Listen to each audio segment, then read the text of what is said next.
बड़े ही घने जंगल में तोते का एक प्यारा जोड़ा रहता था। दोनों पति पत्नी एक दूसरे से बहुत प्रेम करते थे। तोते की पत्नी स्वभाव से बड़ी ही जिज्ञासु थी, हमेशा कुछ न कुछ नया जानने को उत्सुक। एक दिन जब दोनों ताप्ती नदी के किनारे एक हरे भरे वृक्ष की डाल पर बैठे थे, तो तोते की पत्नी ने बेचैनी भरे स्वर में कहा, हे स्वामी, आज मेरा मन बड़ा व्याकुल है।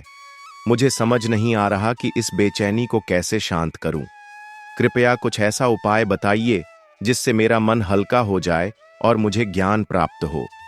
तोता अपनी पत्नी की इस व्यथा को सुनकर बड़े स्नेह से बोला, हे प्रिय, ऐसा क्या हुआ है जिससे तुम्हारा मन इतना व्याकुल है? बताओ, मैं क्या कर सकता हूं जिससे तुम्हें शांति मिले। पत्नी ने कहा, हे पतिदेव, मैं चाहती हूं कि आप मुझे ऐसी बातें बताएं जो मुझे सुकून दें और जिनसे मेरा जीवन बेहतर हो सके। तोता मुस्कुराया और बोला, मैं तुम्हें एक कहानी सुनाऊंगा जिसमें ऐसे 4 गुणी व्यक्तियों का जिक्र है जिन्हें हर इंसान को अपने साथ रखना चाहिए। ये 4 बातें हर व्यक्ति के जीवन को धन और सुख शांति से भर देती हैं। सुनो ध्यान से। पत्नी ने उत्सुकता से कहा, स्वामी, मैं आपकी यह कहानी पूरे मन से सुनूंगी, कृपया बताइए। तोते ने कहानी शुरू की। एक गांव में एक वृद्धा रहती थी। उसका सहारा थे उसके 2 बेटे। पति के गुजर जाने के बाद वह अपने बेटों के साथ अपनी छोटी सी जमीन पर मेहनत कर अपना गुजारा करती थी। समय के साथ बेटों की शादी हो गई और घर में 2 बहुएं आ गईं। शुरुआत में सब कुछ अच्छा चला। घर में प्रेम था, सहयोग था और सब मिलजुल कर रहते थे। लेकिन धीरे धीरे बहुओं के बीच मनमुटाव होने लगा। छोटी छोटी बातों पर तकरार होने लगी। बड़ी बहू कभी कहती, तुम अपना काम ठीक से नहीं करती, तो छोटी बहू पलट कर कहती, तुम तो सारा दिन आराम करती हो, काम तो मैं ही करती हूं। कभी छोटी बहू बड़ी बहू पर आरोप लगाती तो कभी बड़ी बहू छोटी पर। दोनों में इस तरह झगड़े होते कि घर का सुकून खत्म होने लगा। वृद्धा यह सब देखकर बहुत दुखी रहती, लेकिन कुछ कह नहीं पाती। इस तरह उनके झगड़े ने घर का वातावरण बोझिल कर दिया। एक समय वह भी आ गया जब घर का हर सदस्य खुद को अकेला महसूस करने लगा। रिश्तों की गर्माहट जैसे कहीं खो गई थी। तोता पत्नी की तरफ देखता है और कहता है, इस कहानी से हमें सीख मिलती है कि जीवन में 4 गुणी लोगों का साथ होना कितना जरूरी है। वे गुणी लोग कौन हैं और उनका महत्व क्या है, यह मैं तुम्हें आगे बताऊंगा। लेकिन इन गुणों को अपनाने वाला व्यक्ति कभी गरीब नहीं होता, न ही मन से न ही धन से।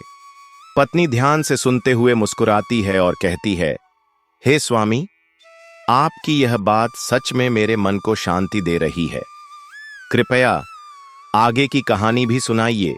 अब तो बूढ़ी महिला बहुओं के झगड़ों से तंग आ चुकी थी। उसे यह साफ दिखने लगा था कि उसके बेटों की पत्नियां सिर्फ झगड़ालू हैं और हर समय किसी न किसी बहाने लड़ाई का बहाना ढूंढती रहती हैं। उसने इस बारे में अपने बेटों से बात की। बेटों ने अपनी पत्नियों को समझाने की भरसक कोशिश की, लेकिन उन पर इसका रत्ती भर भी असर नहीं हुआ। एक दिन बूढ़ी महिला ने ठान लिया कि अब इस झगड़े को खत्म करने के लिए कठोर कदम उठाने होंगे। उसने सोचा, पहले जब हम 3 लोग घर में थे तो कम साधनों में भी हमारा गुजारा हो जाता था। अब जब 5 लोग हो गए हैं तो खर्चा बढ़ गया है और आमदनी वही है। शायद यही इन झगड़ों की जड़ है। उसने अपने बेटों से कहा, तुम दोनों परदेश चले जाओ, वहां मेहनत करो, पैसे कमाओ और घर में पैसा भेजो ताकि इस लड़ाई झगड़े का खात्मा हो सके। जब घर में पैसा आएगा तो जरूरतें पूरी होंगी और ये बेकार की लड़ाइयां खत्म हो जाएंगी। उसने स्पष्ट रूप से कहा, घर में झगड़े के कई कारण होते हैं। पहला, पैसे की कमी।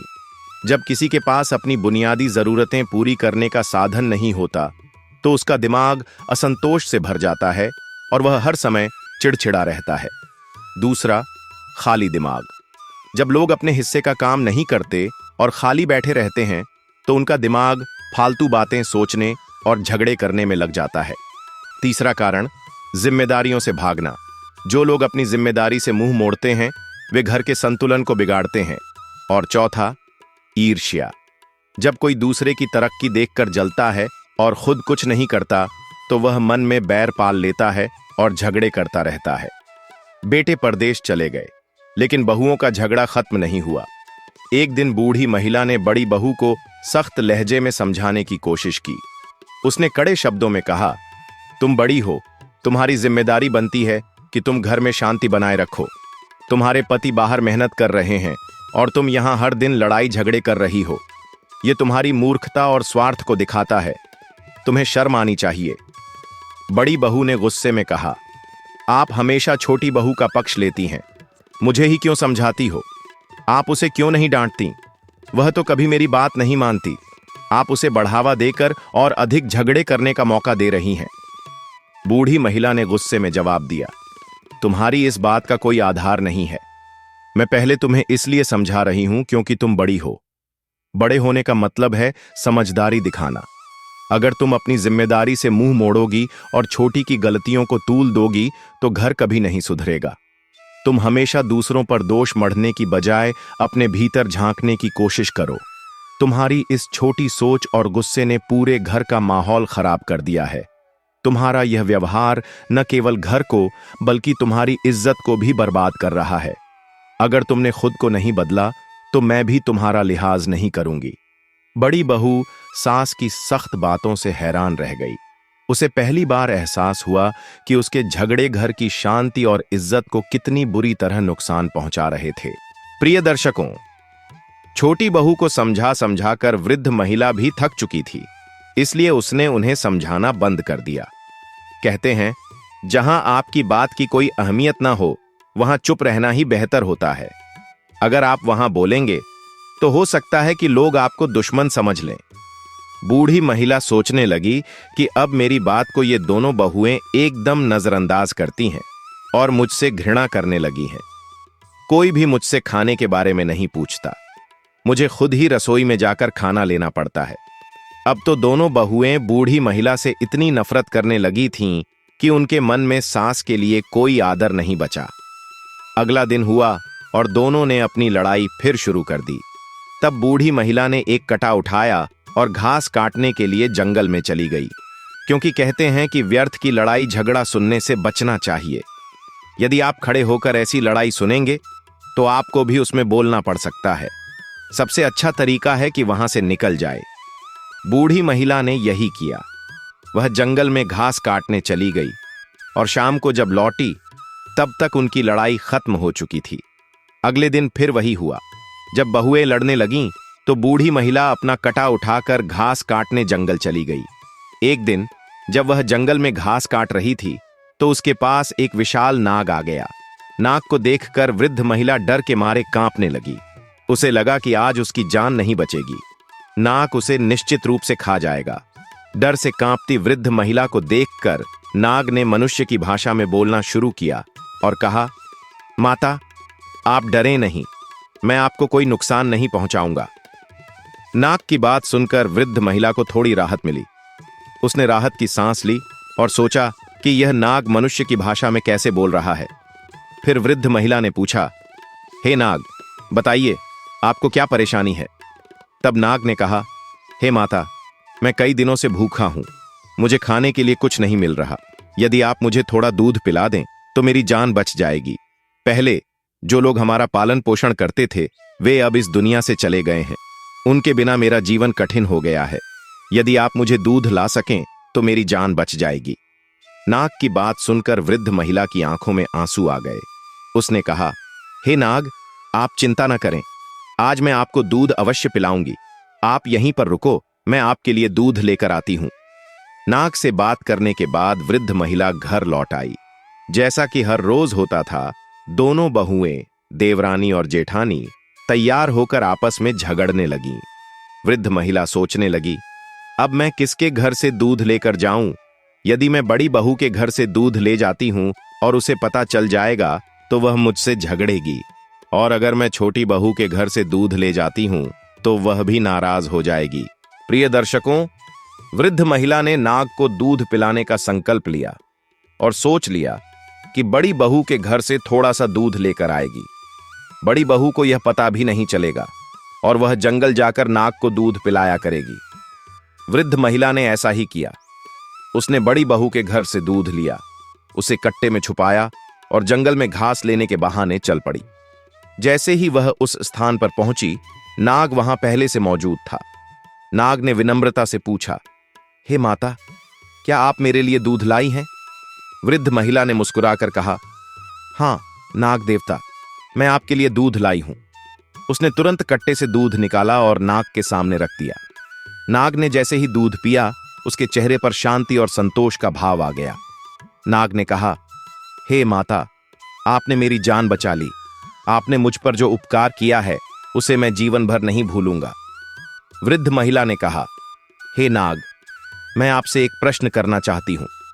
उस दिन डर के कारण मैं यह पूछ नहीं पाई थी, लेकिन अब मैं जानना चाहती हूं कि आप एक नाग होकर भी मनुष्य की भांति कैसे बोल सकते हैं। क्या आप सच में नाग हैं या कुछ और? नाग ने गहरी सांस ली और कहा, माता, मैं एक श्राप के कारण नाग बना हूं। मैं एक राजा के घर में जन्मा था, लेकिन मेरे माता पिता ने मुझे नाग समझकर जंगल में छोड़ दिया। मेरा यह श्राप 30 वर्षों तक का था। अब बस 1 वर्ष और बाकी है और फिर मुझे मेरा मनुष्य रूप वापस मिल जाएगा। मैं उस दिन का बेसब्री से इंतजार कर रहा हूं। नाग की व्यथा सुनकर वृद्ध महिला की आंखें भर आईं। उसे नाग पर बहुत ममता आ गई। उसने नाग को दिलासा दिया और कहा, हे नाग, तुम चिंता मत करो। जब तक तुम्हें मेरी जरूरत है, मैं तुम्हारा साथ दूंगी। इसके बाद वृद्ध महिला ने नाग को नियमित रूप से दूध पिलाना शुरू कर दिया।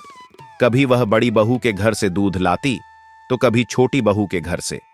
हर दिन वह जंगल में जाती और नाग को अपने हाथों से दूध पिलाती। नाग को ऐसा लगता था जैसे उसे अपनी असली मां मिल गई हो। एक दिन बड़ी बहू ने देखा कि उसका दूध रोजाना कम हो रहा है। उसने छोटी बहू से कहा, लगता है कोई हमारा दूध चुरा रहा है। छोटी बहू ने सहमति में सिर हिलाया और कहा, दीदी, मेरा भी दूध कम हो रहा है। लगता है चोर हमारा ही है। हमें उसे पकड़ना होगा। दोनों बहुओं ने योजना बनाई और अगले दिन छुपकर देखने लगीं। वृद्ध महिला हमेशा की तरह बड़ी बहू के घर गई, दूध लिया और उसे कट्टे में छुपाकर जंगल की ओर चल पड़ी।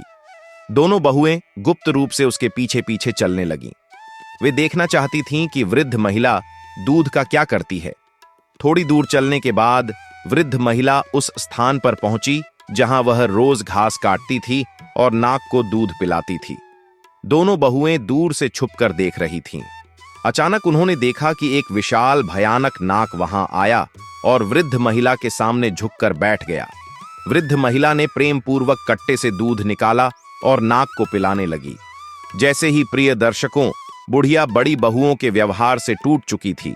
जब उसे घर से निकाल दिया गया तो अंधेरी रात में वह दरवाजे पर बैठकर फूट फूट कर रोने लगी। उसने गिड़गिड़ाते हुए कहा, मेरी बहुओं, यह रात बहुत ठंडी है। मैं अब इस उम्र में कहां जाऊंगी? मुझे घर के भीतर आने दो। मैं तुम्हारी सास हूं, कोई चुड़ैल नहीं। लेकिन बहुओं ने बेरहमी से जवाब दिया, तुम हमारी मां नहीं हो, बल्कि एक चुड़ैल हो।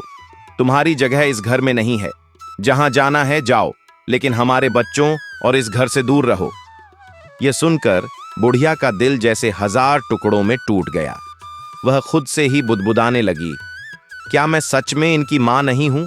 क्या मेरा पूरा जीवन मेरी ममता और मेरे त्याग का यही सिला है? थक हार कर बुढ़िया अपने आंसुओं को पोंछती हुई घर के दरवाजे से दूर चली गई। रात का घना अंधकार था और उसे समझ नहीं आ रहा था कि कहां जाए। आखिरकार वह अपने उसी पुराने स्थान पर पहुंची जहां वह घास काटा करती थी। वहां एक विशाल आम के पेड़ के नीचे उसने अपनी गठरी रखी और सिसकते हुए बैठ गई। वह पूरी रात जागती रही। दिल में यह सोचकर दर्द होता रहा कि क्या उसकी उम्र का यह आखिरी पड़ाव इसी तरह कटेगा। सुबह की पहली किरण फूटते ही नाग वहां आया। उसने बुढ़िया को आम के पेड़ के नीचे बैठे रोते देखा। वह तुरंत दौड़ा और चिंतित स्वर में पूछा, हे माता, यह आप यहां क्यों बैठी हैं? आपकी आंखें इतनी लाल क्यों हैं? क्या हुआ है? बुढ़िया ने सिर उठाया और रूंधे गले से कहा, हे नाग, मेरी बहुओं ने मुझे घर से निकाल दिया। वे मुझे चुड़ैल समझती हैं। उन्होंने मुझे रात भर दरवाजे के बाहर खड़ा रखा और अब मेरे लिए उस घर में कोई जगह नहीं है। मेरे बेटे परदेश में हैं और अब मैं अकेली हूं। इतना कहकर बुढ़िया फिर रो पड़ी। उसके आंसू नाग के दिल को चीर गए। नाग ने गहरी सांस लेते हुए कहा, हे माता, आप चिंता मत करें। मैं आपके साथ हूं। आज से आप मुझे अपना बेटा माने। मैंने अपने जीवन में मां का प्यार नहीं जाना, लेकिन अब मैं आपकी सेवा करूंगा। आप जहां रहेंगी मैं आपकी रक्षा करूंगा। बुढ़िया ने आंसुओं से भरी आंखों से नाग की ओर देखा और कहा, क्या सच में तुम मेरा सहारा बनोगे नाग? तुमने आज मुझे वो सुख दे दिया जिसकी मैंने अब तक बस कल्पना की थी। नाग ने मुस्कुराते हुए कहा, हां माता, यह मेरा वचन है। मैं आपको कभी अकेला नहीं छोड़ूंगा। प्रिय दर्शकों, यह सुनकर बुढ़िया के हृदय में पहली बार सुकून की लहर दौड़ी। नाग ने उसे अपने साथ रहने का भरोसा दिया। बुढ़िया अब अकेली नहीं थी। वह यह सोचकर प्रसन्न थी कि भले ही उसके अपने बच्चों ने उसे छोड़ दिया हो, लेकिन नाग ने उसे सहारा देकर मां का दर्जा दिया। यही सच्चा अपनापन और ममता की जीत थी। प्रिय दर्शकों, इसके पश्चात वह नाग वृद्ध माता को साथ लेकर घने वन में जाता है। आगे आगे नाग चलता है और उसके पीछे वृद्ध माता। वे एक विकराल जंगल में पहुंचते हैं जहां नाग वृद्ध माता को लेकर आता है। वहां वह आश्रम पहुंचते हैं जहां नाग दूध पीने जाता था। वृद्धा पूछती है, बेटा, यह आश्रम किसका है? यह तो बहुत ही मनोरम है। तब नाग कहता है, माता, यह आश्रम एक आर्षि महात्मा का था जो अब परमात्मा को प्यारे हो गए हैं। उनका देहांत हो चुका है। मैं यहीं पर रहता था और इसी आश्रम में मुझे उस आर्षि ने गाय का दूध पिलाया था। गाय भी यहीं कहीं आसपास होगी। वह बेचारी भटक रही होगी। अगर वह हमें देख लेगी तो निश्चित ही यहां आ जाएगी।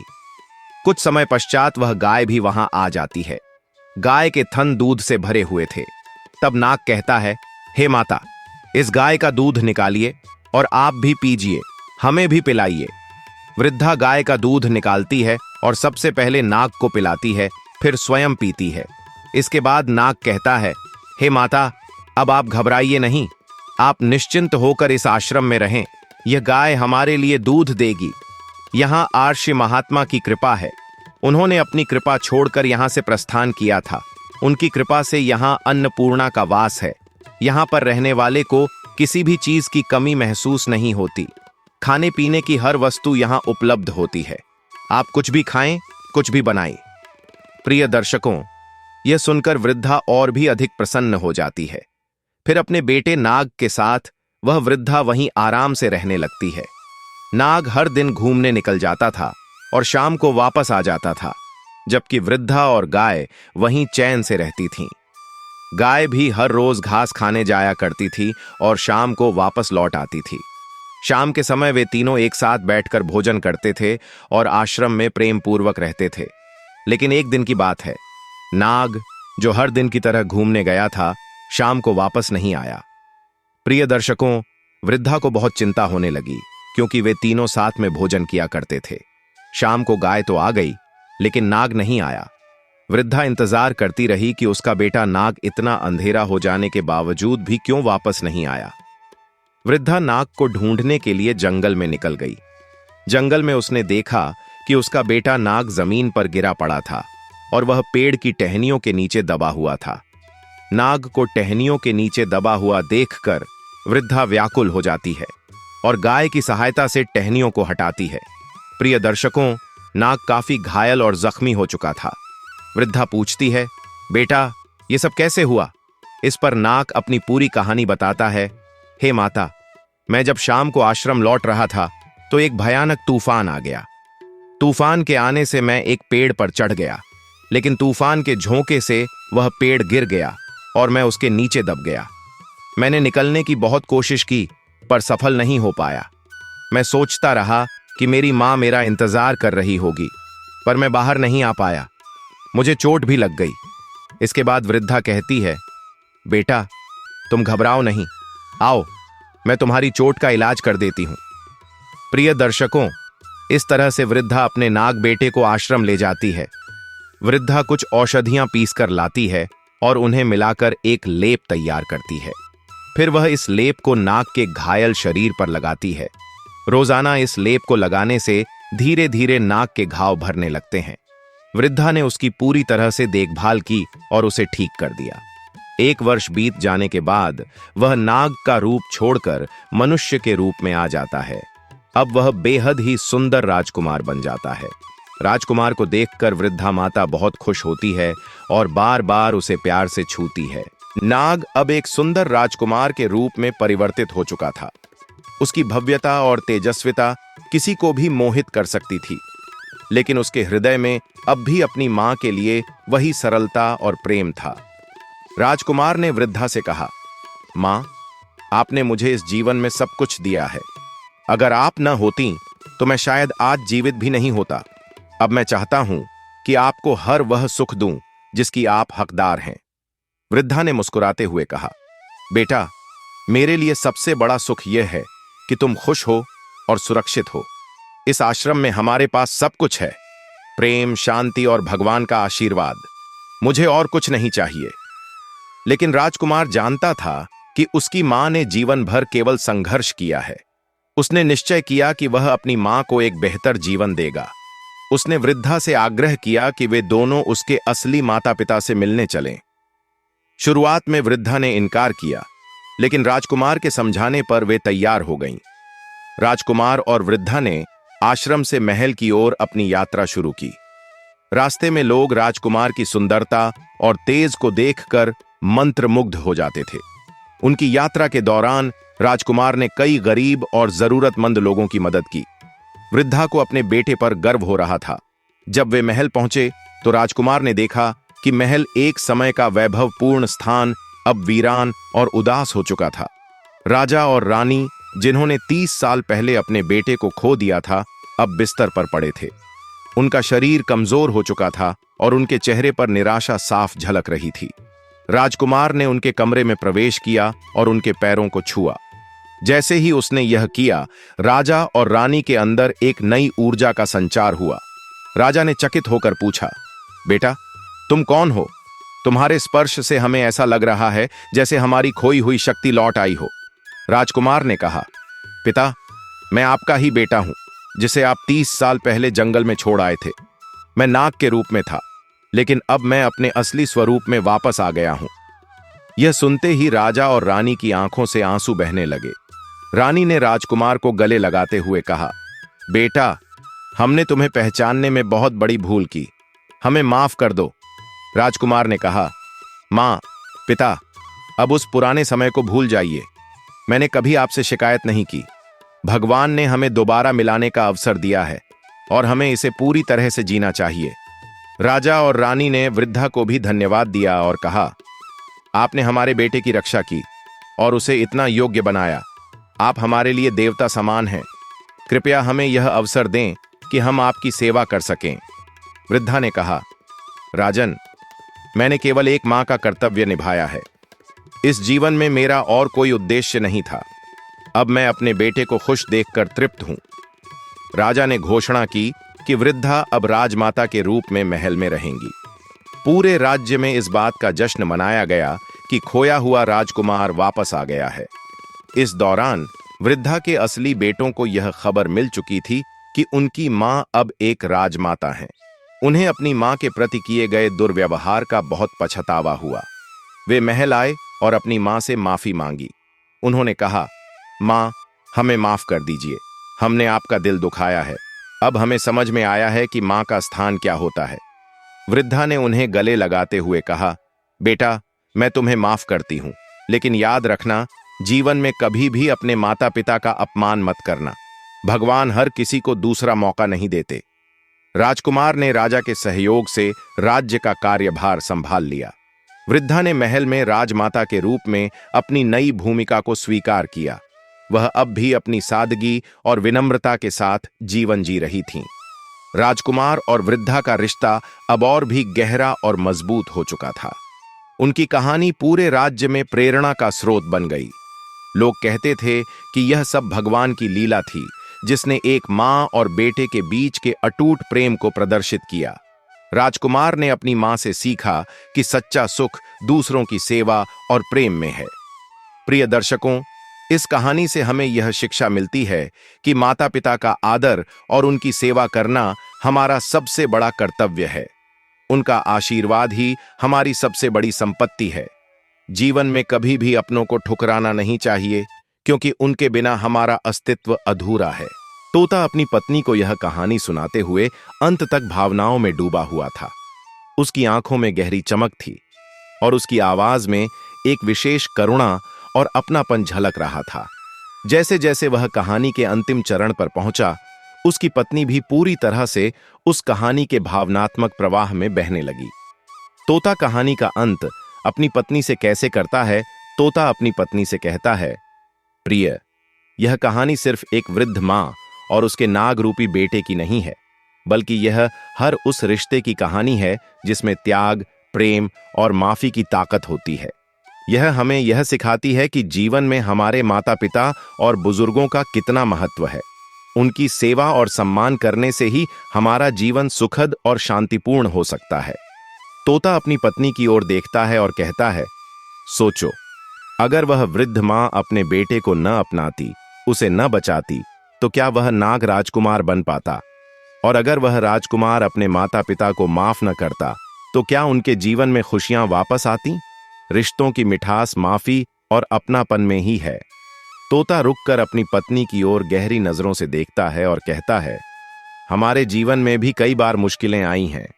कई बार मैंने तुमसे नाराज होकर बातें नहीं की, लेकिन तुमने हर बार मुझे माफ किया। यह कहानी मुझे हमारी जिंदगी की सच्चाई से जोड़ती है। अगर माफी और त्याग ना होता, तो शायद हम भी इस घोंसले में इतने सुखी ना होते। तोते ने अपनी पत्नी से कहा, प्यारी, यह कहानी मैं तुम्हें इसलिए सुनाना चाहता था क्योंकि इसमें छिपे संदेश को मैं तुम्हारे साथ महसूस करना चाहता था। यह कहानी हमें याद दिलाती है कि कोई भी रिश्ता परफेक्ट नहीं होता, लेकिन माफी और दया से हर रिश्ता मजबूत हो सकता है। तोता अपनी कहानी का अंत करते हुए अपनी पत्नी के पास और करीब आ जाता है। उसकी आवाज धीमी और गहरी हो जाती है। वह कहता है, प्रिय, जब वह वृद्ध मां अपने बेटे को माफ करती है और राजमहल में राजमाता बनती है, तो वह सिर्फ एक मां नहीं होती, वह ईश्वर का रूप बन जाती है। और जब वह राजकुमार अपने माता पिता को माफ करता है, तो वह यह सिखाता है कि जीवन में माफी से बड़ा कोई कर्म नहीं है। उसकी पत्नी की आंखें भीग जाती हैं। तोता उसकी ओर प्यार से देखता है और कहता है, इस कहानी का अंत यह नहीं कि राजकुमार राजा बन गया या वृद्ध मां राजमाता। इसका असली अंत तब होता है जब हम इसे अपनी जिंदगी में अपनाते हैं। मैं चाहता हूं कि हमारा रिश्ता भी इसी कहानी की तरह दया, माफी और प्रेम से भरा रहे। कहानी खत्म करने के बाद तोता अपनी पत्नी के पंखों पर चोंच रखते हुए कहता है, इस कहानी को सुनाते सुनाते मुझे एहसास हुआ कि रिश्तों में सबसे जरूरी है एक दूसरे का साथ देना, चाहे परिस्थितियां कितनी भी कठिन क्यों ना हो। हमारे पंख भी तब तक उड़ सकते हैं जब तक हम साथ हैं। तोता और उसकी पत्नी एक दूसरे को देखते हैं और घोंसले में प्यार और अपनापन भर जाता है। इस तरह तोते ने अपनी पत्नी को न सिर्फ एक कहानी सुनाई, बल्कि उसे रिश्तों की सच्चाई और खूबसूरती का अनुभव भी कराया।